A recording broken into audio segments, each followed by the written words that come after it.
set of the Fentresses. Mr. and Mrs. Fentress here. We came to you to speak to you about 5 points on what to not expect after getting married.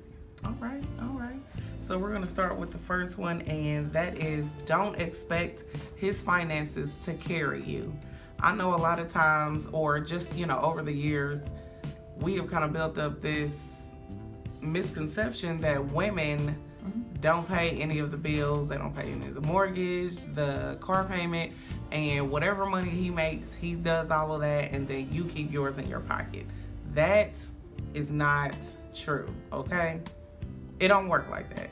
9 times out of 10, it don't work like that. Not to say that it doesn't happen, but it's not realistic. So it's important that you sit down and you kind of have, a talk about who does what.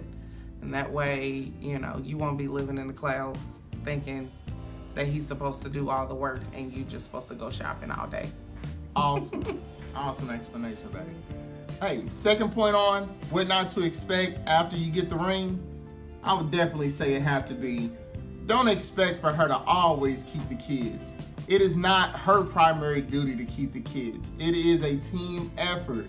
We must start thinking outside of the box of what we actually were taught. In television, you see that it's always the mom. She's always the one that's keeping the children. But in reality, it really takes two. Yeah. What do you think? It does. And I think that in households, the kids need both parents. You know what I mean? There are things that the women can, pour into the children. There are things that they need their father for. So it's important that it's not necessarily a duty, that one of you guys has, but it's for the better of the children, And the good of the family. Yeah. It's a team. And the third point on what not to do after you get the ring. You cannot expect for her to cook and clean and do everything in the house. This isn't the 80s or the 70s or whatever. No, whatever. A lot of us now are career women, you know what I mean? And the things that we do now are work.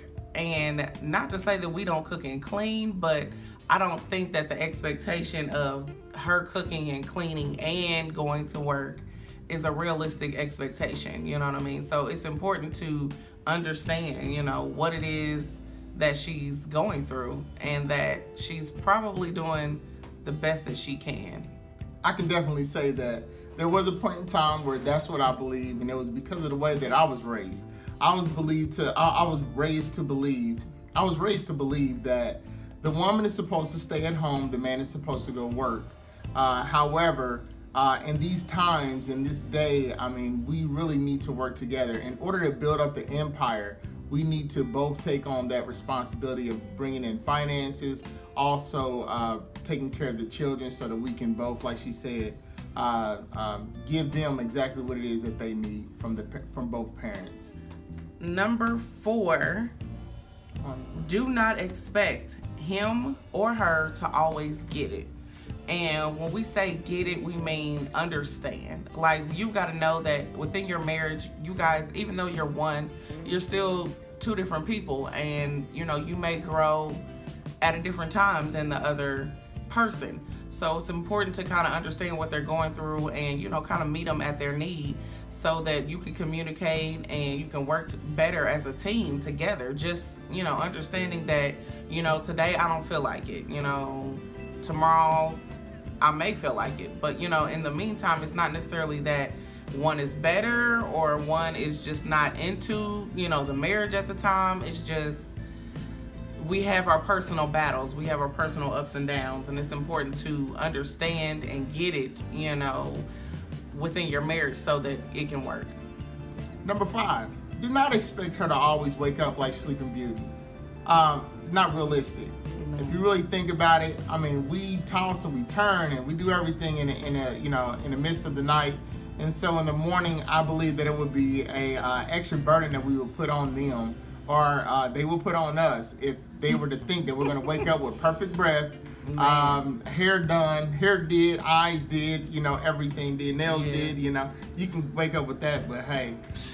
Because if you are like me, you can start with a scarf on at night, and then you wake up in the morning and your hair is looking like a troll or Don King in the morning, because that's just how it is. And nobody realistically can just jump up and automatically say, I woke up like this, you know, to their spouse. That's just not even, like, I know people who somewhat kind of do that, and I just feel like that's over the top. Like, why? Do you love me any less? No. Okay, that's what I thought, okay? And that's what's important. Number 6, on what not to expect after saying I do. Spiritual growth. We must talk about this. Spiritual growth, we all grow at different speeds when it comes to spirituality. Yeah. If you, you know, if you're married, you may have one that is that's more in tune at the moment, one that may not be, but patience is the key. And prayer, more and more prayer. Pray for your spouse. That is like so important. I think that when we are frustrated with our spouse and we don't know like what's going on with them and why they are just not where you think they should be, it's important that you pray. You know, it's important that you pray not just only for them, but you pray for your position, you know, within the marriage, because a lot of times we're just so easy to point the finger that we're not thinking about what it is that we maybe are contributing, you know, to the problem. So it's important to stay prayerful and just continue to ask God for wisdom and understanding.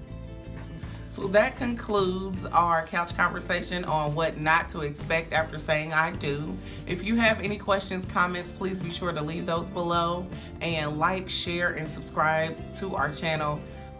If there's anything else that a good topic that you feel like you want us to talk about, be sure to let us know, and we will see you guys in our next conversation. Bye.